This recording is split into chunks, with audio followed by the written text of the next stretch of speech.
साथियों नमस्कार। जैसे कि आपको पता है कि अभी विधानसभा में विधानसभा सत्र चल रहा है। इसमें विभिन्न विधायकों के द्वारा मंत्रीगणों से सवाल पूछे जा रहे हैं।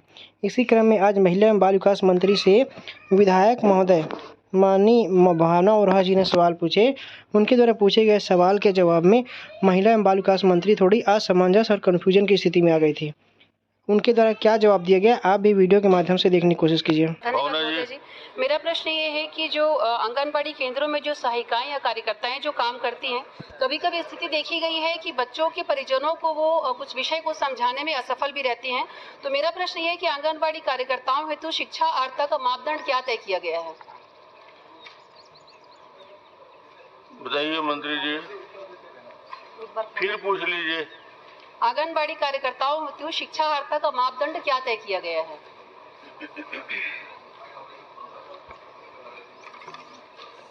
परियोजनों को समझाने के लिए शिक्षा का मापदंड क्या तय किया गया है आंगनबाड़ी कार्यकर्ताओं के लिए, कार्यकर्ताओं के लिए? माननीय अध्यक्ष महोदय जी, वैसे आंगनबाड़ी सहायिका कार्यकर्ता के लिए 12वीं क्लास, और अगर उस गांव में 12वीं क्लास की कोई महिला नहीं है तो फिर 10वीं क्लास तक की महिलाओं को भी लिया जाता है। 12वीं या 10वीं?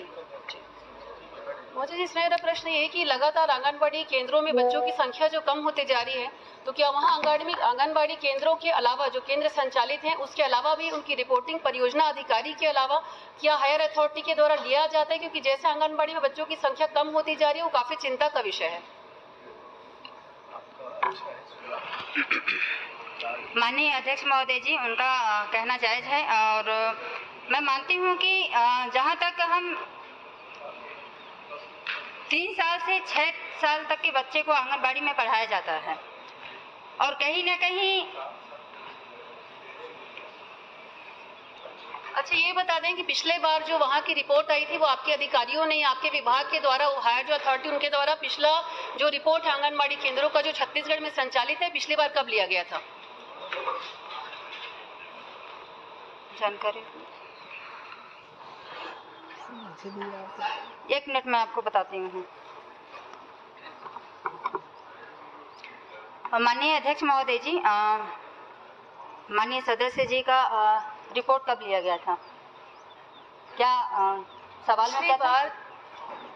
आंगनबाड़ी केंद्र जितने भी छत्तीसगढ़ में संचालित हैं, उनकी जो रिपोर्ट है बच्चों की, चाहे वो कुपोषण से संबंधित हो, आहार से संबंधित हो, उनके डेवलपमेंट से संबंधित हो, या प्रोटीन आहार देने के विषय में हो, पिछले बार परियोजना अधिकारी के अलावा क्या छत्तीसगढ़ के प्रशासनिक अधिकारियों के द्वारा, संबंधित विभाग के द्वारा उनकी रिपोर्ट या उनका सर्वे कब किया गया था, भौतिक सर्वे?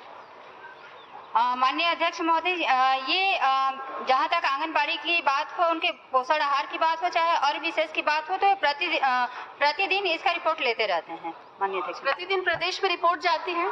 जी। चलिए राजेश गुड़त जी। एक आखिरी क्वेश्चन पूछना चाहूंगी महोदय जी। लगातार ये विषय क्षेत्र में भी आ रहे हैं कि रेडी टू ईट का काम वापस से स्व सहायता समूह की बहनों को या आंगनबाड़ी में दिया जाएगा। तो मैं पूछना चाहती हूँ कि इसका क्या कोई विशेष तिथि तय की गई है कि इस तिथि के द्वारा, इस तिथि के बाद हम वो काम एसएचजी ग्रुप को देंगे रेडी टू ईट वाला, और उसकी प्रक्रिया क्या होगी? अगर समूह क्योंकि लाखों की संख्या में है, तो समूह जिसको हम प्राथमिकता देंगे, हमारी प्राथमिकता क्या होगी उन समूहों को लेकर के जिनको हम रेडी टू ईट का काम देने वाले हैं? माननीय अध्यक्ष महोदय जी, ये सवाल पिछले बार भी आया था, तो मैं अपने जवाब में दी थी कि जहाँ तक रेडी टू ईट की बात हो, तो रेडी टू ईट स्वयं सहायता समूह की महिलाओं को देने वाला जो काम बात मैंने कही थी, तो युक्त निर्णय लिया जा रहा है इस पे, और जो आगे की कार्रवाई होगी वो आपस में डिस्कस करके अधिकारियों के माध्यम से। जी, मैं इसमें विषय लेना चाहूंगी। ये बहुत गंभीर विषय है और लगातार क्षेत्र में विषय आता है। जब जवाब मंत्री जी का, महोदय जी का आया था, उसको लगभग 10 से 15 दिन होने आ गए। अगर वही जवाब 15 दिन के बाद भी मिलेगा तो फिर आगे की वस्तु स्थिति क्या रहेगी? कृपया उस पर या तो डेट बता दें। माननीय अध्यक्ष महोदय जी, मैं आपको बताना चाहूंगी कि अभी सत्र चल रहे हैं। सत्र जैसे ही खत्म होते हैं, अधिकारियों के बीच बैठक लेके इसकी आगे की प्रक्रिया चालू की जाएगी। चलिए सत्र के बाद निर्णय लेंगे। राजेश गुड़त जी। कि क्राइटेरिया प्रावधान क्या हो गया, देने का वो जरूर बहुत प्रश्न हो गए। राजेश जी। सम्मानीय अध्यक्ष महोदय। इसके पश्चात माननीय मंत्री जी से एक अन्य विधायक महोदया ने सवाल पूछा कि बताइए कि आंगनबाड़ी का भौतिक सत्यापन कब किया गया था। इस संबंध में उन्होंने क्या जवाब दिया उसे भी देखिए। केंद्र बस चलिए, तीसरा प्रश्न करिए। क्या आंगनबाड़ी भवनों का भौतिक सत्यापन किया गया है? तीसरा प्रश्न करिए। क्या आंगनबाड़ी भवनों का भौतिक सत्यापन किया गया है? चलिए बताइए।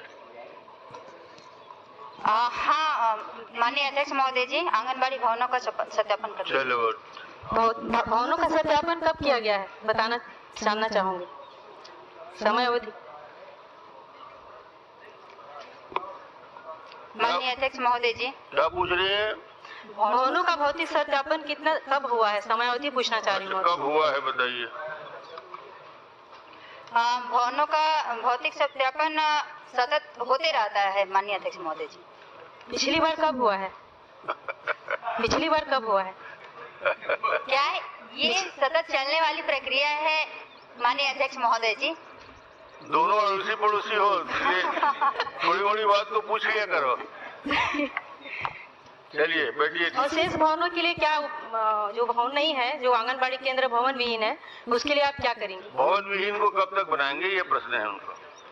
जी माननीय अध्यक्ष महोदय जी, बजट जैसा आता जाएगा वैसे ही आंगनबाड़ी संचालित होते जाएंगे। चैतराम अटामी जी। इस तरह से हम देख सकते हैं कि विधानसभा सत्र के दौरान आंगनबाड़ी से संबंधित विभिन्न प्रकार के प्रश्न पूछे गए। इसी तरह के वीडियो देखने के लिए मेरे चैनल को सब्सक्राइब कीजिए नए वीडियो के साथ। तब तक के लिए नमस्कार, धन्यवाद।